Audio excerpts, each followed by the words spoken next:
को इस्लामाबाद एहतजाज की कॉल दे चुकी है। लेकिन सवाल यह है कि क्या पीटीआई कोई बड़ा पावर शो कर सकेगी? अगर आज हम इस्लामाबाद हाई कोर्ट के बाहर पीटीआई की कॉल की बात करें, जिसमें पार्टी के सेक्रेटरी जनरल सलमान अकरम राजा ने पार्टी के तमाम पार्लियामेंटेरियंस को पहुंचने की हिदायत की थी, तो देखा गया कि वहां पर चंद एक रहनुमाओं के अलावा पार्लियामेंटेरियंस नहीं पहुंच सके। इस पर जुनैद अकबर खान, जो पार्टी के खैबर पख्तूनख्वा चैप्टर को हेड कर रहे हैं, इनसे जब सवाल पूछा गया तो उन्होंने जवाब दिया कि जब रात 12 बजे पार्लियामेंटेरियंस सो चुके हों और हुक्म जारी कर दिया जाए कि सुबह सब हाई कोर्ट पहुँचें, तो पार्लियामेंटेरियंस कैसे पहुँच सकते हैं? जिससे यही परसेप्शन जनरेट हुआ कि पीटीआई के अंदरूनी मामलात अच्छे नहीं, और ये सवालात भी उठ रहे हैं कि अगर पार्टी अपने ही अरकान असम्बली को एक महदूद एहतजाज के लिए इकट्ठा नहीं कर सकती, तो 27 सितंबर को 20 लाख लोगों को इस्लामाबाद लाने का दावा किस बुनियाद पर किया जा रहा है? इसके अलावा अगर हम पीपल्स पार्टी की पॉलिटिक्स की बात करें तो ऐसा लगता है कि वो पॉपुलर पॉलिटिक्स भी करना चाहती है, लेकिन साथ ही जहां वो फ़ायदे हासिल कर रही है, इसको लूज़ भी नहीं करना चाह रही। इस वक्त पीपल्स पार्टी की सिचुएशन ये है कि वो तमाम आइनी ओहदे इस्तेमाल कर रही है, लेकिन कश्मीर की तमाम पोस्ट इलेक्शन कैंपेन इस बात पर है कि वो इस इंतखाबी शिकस्त को किसी सूरत कबूल करने के लिए तैयार नहीं। सदर आसिफ अली जरदारी की जानिब से जजेस की तकर्री रोकने का मामला भी हुकूमत और सदर के दरमियान इख्तलाफात को नुमाया कर रहा है। सदर की जानिब से मौक़िफ़ इख्तियार किया गया कि तकर्रियों के मामले पर मुनासिब मुशावरत नहीं की गई और इन्हें पहले से आगाह भी नहीं किया गया, लिहाजा इस पर भी एक इख्तलाफ कायम है। अब देखना यह है कि ये तमाम मामलात कहाँ तक जाते हैं।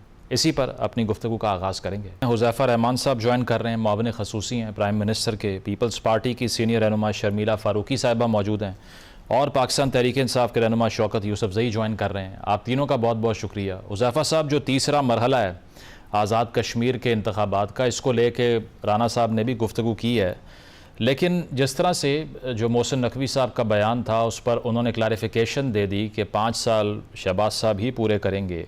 अब यही तवक्को आपकी पीपल्स पार्टी से भी है कि वो भी, जिस तरह राना साहब ने कहा कि उल्टी गिनती वाला जो बयान है, उन्होंने कहा कि हम ये गिनती भी सीधी कर देंगे और पीपल्स पार्टी वालों को भी सीधा कर देंगे, तो यही फिर कंसिडर किया जाए कि मामलात सेटल हो गए हैं, अगर तो कभी मामलात ख़राब हुए थे आपके?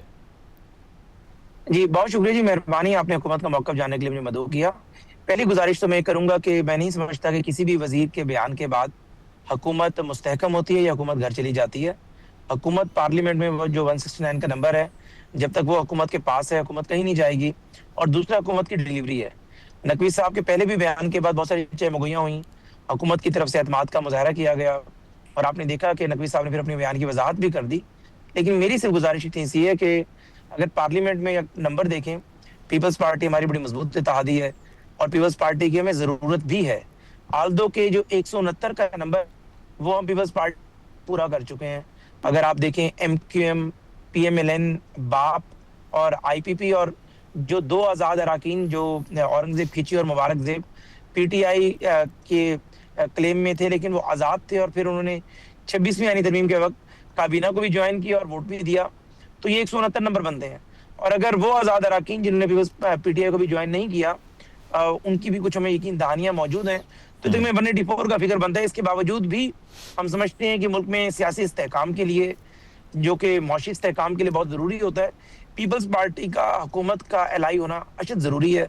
और मेरा पहले दिन से नुक्ता नज़र रहा है कि आज तीसरा मरहला जब मुकम्मल हो जाता है और इस तीसरे मरहले के बाद जितनी भी तकारीर की हैं बिलावल भुट्टो साहब ने, मुझे ये लगता है कि वो सिर्फ सियासी तकारीर थी अपने वोटर को मोबिलाइज करने के लिए। और जाहिर है उन्होंने हुकूमत पर काफ़ी कड़ी तनकीद की, तो अगर वो हुकूमत पे तनकीद ना करते तो किस पे तनकीद करके वोटर को मोबिलाइज करते? तो ज़ाहिर है उनकी भी मजबूरी थी, उन्होंने इलेक्शन लड़ना था। और मेरे ख्याल से इलेक्शन के बाद चीज़ें दोबारा अपनी नॉर्मल जगह पर चली जाएंगी। छोटे मोटे इख्तलाफात रहते हैं पीपल्स पार्टी से, आज भी हैं, अगर वो चाहे जजेस की तैनाती हो या बाकी इशूज़ हों, पहले भी बैठ कर हल की हैं। क्योंकि मेरा अपना जो सियासी फहम फरासत कहती है, जरदारी साहब के पास बेसिकली जो स्टीयरिंग है पीपल्स पार्टी का, वो उनके हाथ में है और वो इंतहाई जानीदा और सियासी बसीरत रखने वाले शख्स हैं। और मैं नहीं समझता कि वो छोटी मोटी किसी चीज को जवाब बनाकर हुकूमत से अलहदा होंगे। लेकिन हुज़ैफ़ा साहब, sorry to cut you here, लेकिन सेंटर में आपकी जो हुकूमत है उसकी इम्पोर्टेंस बिलाशुबा कश्मीर में हुकूमत साजी से बहुत ज़्यादा है। अब अगर कश्मीर में जो चंद ग्रीवेंसेस हैं वो हल ना करने की वजह से पीपल्स पार्टी आपके साथ विफाक में कोऑपरेट नहीं कर रही, क्योंकि ख़बर आ रही है कि जो नई सियासी हिकमत अमली है पीपल्स पार्टी की, उसमें वो कह रहे हैं कि वो मुस्लिम लीग नून के साथ पार्लियामान में कोऑर्डिनेशन नहीं करेगी। तो ये बहुत बड़ी कॉस्ट नहीं आप पे कर रहे कश्मीर इलेक्शन में जो ग्रीवेंसेस हैं उनको हल ना करने की? नहीं, मैं नहीं समझता कि पीपल्स पार्टी जो कह रही है अमली तौर पे वो करेगी भी, क्योंकि पहले जीबी का इलेक्शन था, आपने देखा कि बहुत सख्त पीपल्स पार्टी की तरफ से तनकीद शुरू हुई। आज तो पीएमएलएन की जो सेकंड टीआर थी उन्हें रोका गया प्रेसिडेंट पीएमएलएन मियां नवाज शरीफ साहब की तरफ से, शहबाज साहब की तरफ से, कि आपने इसी टोन में जवाब नहीं देना। लेकिन फिर भी आपने देखा, हमने हुकूमत जब बन गई, हुकूमत साजी हो गई, तो पीएमएलएन और पीपल्स पार्टी आपको एक ही पेज पर नजर आए। अब भी मुझे लगता है कि कश्मीर में इलेक्शंस के बाद जब हुकूमत साजी हो जाती है, जो कि अवाम ने पीएमएलएन को वोट दिया है, उसके बाद मैं नहीं देखता कि पीपल्स पार्टी जो है वो मरकज में कोऑपरेट करने को तैयार नहीं होगी या वो कश्मीर इलेक्शन को जवाब बनाकर हुकूमत से दूर होगी। मैं इन चीजों को सिर्फ सियासी बयान की हद तक देख रहा हूँ। लेकिन अल्लाह ना करे अगर ऐसा होता है तो फिर जाहिर है हम भी अपने जो सियासी कार्ड है वो लाजमी सामने लेकर आएंगे। लेकिन मुझे नहीं लगता उसकी जरूरत पेश आएगी। पीपल्स पार्टी और हम मुआशी इस्तेहकाम के लिए इकट्ठे हुए थे, और मेरे ख्याल से मुआशरत इतनी मजबूत नहीं हुई कि पीपल्स पार्टी अपनी 2 इंच की मस्जिद बनाए, हम अलहदा अपनी 2 इंच की मस्जिद बना लें। तो मेरे ख्याल से अभी अगले 2 से 3 साल पीपल्स पार्टी और पीएमएलएन को साथ चलना होगा। तफा साहब, आपने सुना, ये तो काफ़ी परेशान कुन सूरत हाल हो सकती है अगर लेजिस्लेशन के लिहाज से एक स्टैग्नेंसी आ जाए, एक हॉल्ट आ जाए पार्लियामान के अंदर, तो फिर किस तरह से आप आगे बढ़ेंगे? एक तरफ पीपल्स पार्टी का आपको चैलेंज दरपेश है और दूसरी तरफ आपने सुना होगा सुहेल आफरीदी साहब का बयान, जिसमें वो कह रहे हैं कि 27 सितंबर को 20 लाख लोगों का रैला हम लेके आ रहे हैं इस्लामाबाद की तरफ।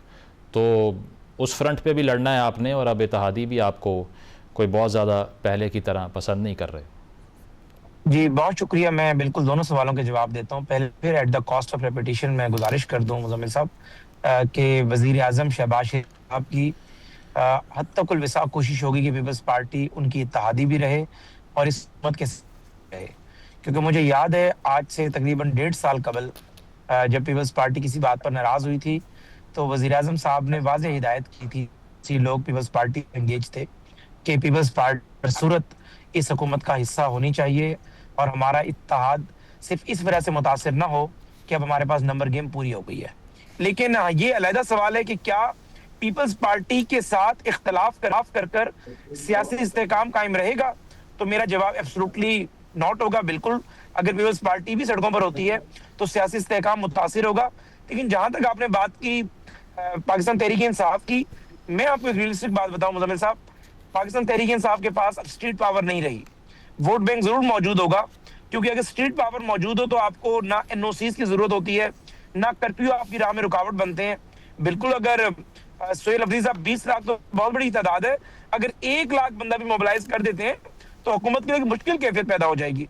लेकिन मुझे नहीं लगता, जो आपने देखा कि इस मरतबा उन्होंने 5 अगस्त को कहा था कि सेमीफाइनल है और अब 29 या 27 सितंबर को फाइनल की कॉल है।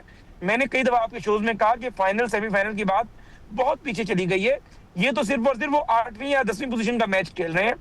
पहले भी इन्होंने फाइनल कॉल्स नहीं, बल्कि वो फाइनल कॉल्स भी हमने बर्दाश्त की हैं जो बानी तहरीक इंसाफ के हुक्म पर अडियाला से दिलवाई गई। तो आपने देखा कोई बंदे भी नहीं थे, पूरी केपीके की मशीनरी उठाई गई,